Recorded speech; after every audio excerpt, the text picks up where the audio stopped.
Does it ever feel like no matter how hard you try, your home is always one step ahead of you?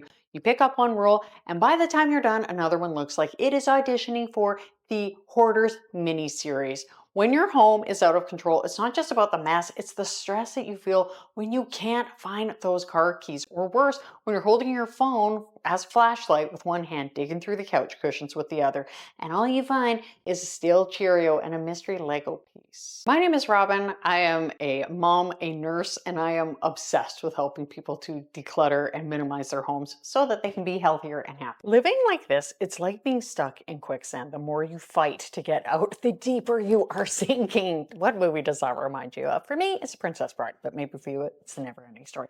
The clutter and chaos, they don't magically just fix themselves. They grow, creeping into every corner of your life. But it does not have to be this way. Taking control of your home is the first step to taking control of your life. And I think we can all appreciate that. It's about stopping the cycle and reclaiming your time and creating a space where you can truly and finally breathe, because you deserve a home that supports you, not one that adds to your stress. Like, that does not make sense. The best part is you don't have to do it all at once. Small intentional changes, they can make a huge change faster than you think.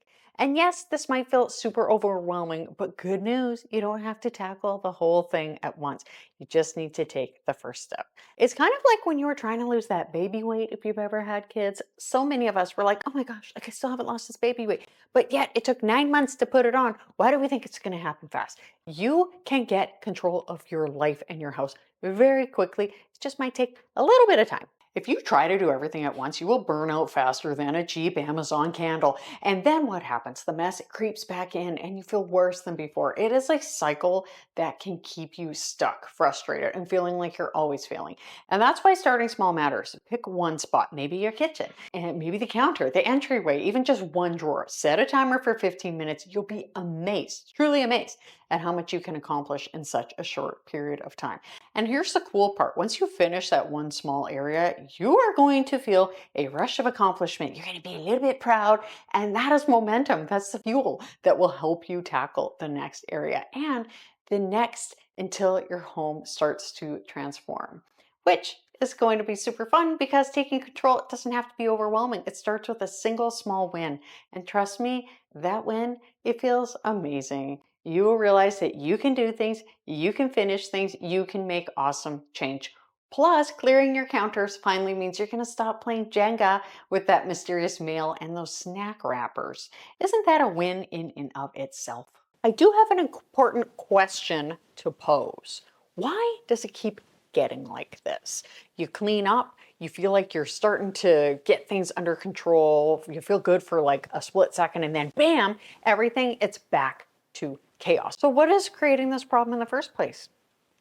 It's not you. You might think it is. It's not. It's not you. It is a lack of systems. Without systems, your home, it relies on constant effort. And I think the biggest thing is, of course, it's your effort, which is not good, but it's that constant mental effort. We don't want to have to constantly be thinking about what we're doing next.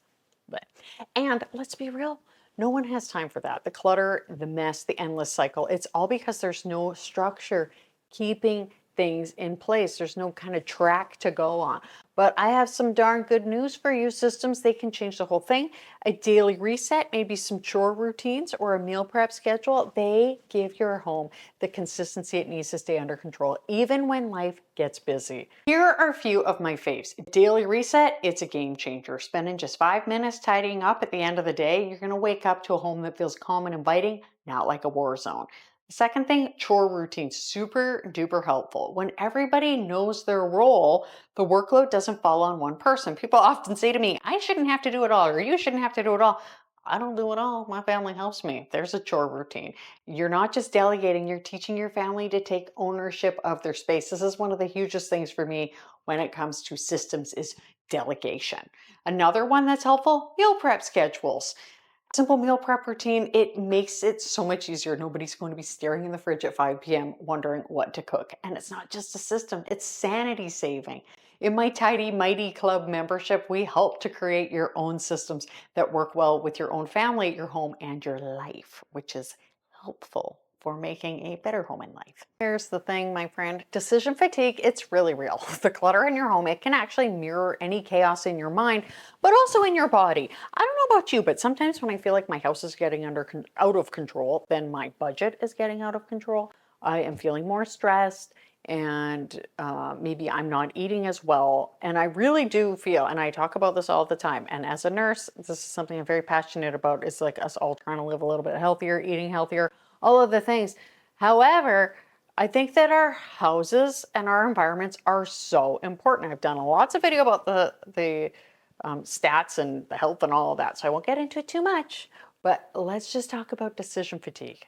Okay, so again, our home is a reflection of maybe what's going on a little bit, but we do need to simplify things like what to wear or what to eat. That frees mental energy for what matters. And once we're decluttering and we learn how to do the decisions better, that helps a lot. So you can get, I have a free ebook, minimalisthome.ca/ebook, which will help you with those decision makings. And I have a tip for you: declutter high decision areas like closets or the kitchen first. Quite often we're like, nope, I don't use it, it can go. And here's the secret for you: keeping your home tidy, it doesn't have to mean hours of cleaning marathons. In fact, you're gonna love this, because the best way to avoid those overwhelming messes is by adopting one simple habit, and that is tidy as you go. I love it. Just think about it. How often do you let messes, small messes, pile up until they feel unmanageable, and then they're a big mess? You tell yourself, I'm going to deal with this later, but later never comes, and it is just a full-blown disaster. And that is when the overwhelm kicks in, and suddenly everything just starts feeling completely impossible. Tidying as you go, it is the antidote to messes building. It's about small micro actions that prevent the big messes from ever happening. It's about picking up that tissue that fell on the ground when you meant to throw it in the garbage, instead of being like, I'll do it later. You do it now. Reset every room before you leave, fluff the pillows, all of the things. It takes minutes, but the impact is huge. Here is why it works. So small messes, they stay small when we deal with them right away. It's like stopping a leak before it becomes a flood. I'm not going to get into my kitten flood story again, but just so you know, there's a story.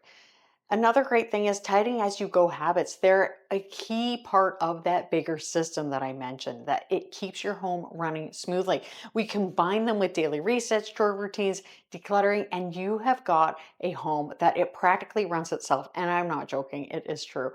Another great thing is, instead of spending an hour cleaning up at the end of the day, you're just investing seconds as you go. And over time, those seconds, they add up to hours saved. And the funny thing is, like for me, my thing now is like, if it takes less than 2 minutes, I'm gonna do it right now.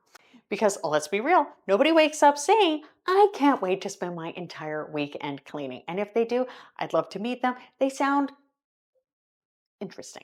Keeping your home tidy, it doesn't have to mean endless hours of cleaning. Like I said, we're doing our tidy as we go, and we can just do a couple of these small specific actions. So what we do first, reset before you leave. I actually used to do this when my kids were little. If we were going out, I remember, which was just like crazy, like trying to clean up the kitchen so that I got home to a clean house. It's much easier now that my kids are a little bit older, but before you go to bed, before you leave for work, if at all possible, before you go out even for dinner, it's so nice to get home to a clean house. I really, really like, just before you even leave a room, reset the room, do a quick scan. And if there are dishes on the coffee table, shoes by the door, blankets tossed on the couch, just spend like 1 minute, even 30 seconds fixing it. You will thank yourself when you walk back in later. Another thing is to clear surfaces daily. Now, I don't know about you, but we have a couple of hot spots that can collect a couple of things. So clutter, it gathers on flat surfaces like a moth to a flame. So make it a rule to clear counters, tables, and desks at the end of the day. Wipe down your kitchen counter after dinner, empty your desk of loose papers. It just makes a huge, huge difference. Another one that I love is adopt the one touch rule. This is so good. Like, and I have talked about this many times, is I will do some canning and I will leave it like right over there by that lamp instead of just taking it down the stairs, like 10 extra steps and putting it away. And that's the thing. Like when you pick something up, don't put it down. Just bring it where it goes. And this is a really helpful for a lot of reasons. Number one, it prevents things from lingering in random places, but it also is really helpful because think about the next step, which is strategic storage. So we want to have designated spots for everything to make tidying faster. If you know where stuff goes and you're holding it in your hand, you can bring it there right away. So a basket for toys in the living room, hooks for jackets, a tray for keys by the door. These small systems, they make tidying as you go habits so much easier, so much faster. And I have a whole method that will make this work for you. So you can check out this video here. I also have a membership where we work to make systems tidy, all of the things. You can check out the details below. Stay tidy and mighty. I hope something great happens for you today. Thank you so much for watching, and I'll see you next time. Bye.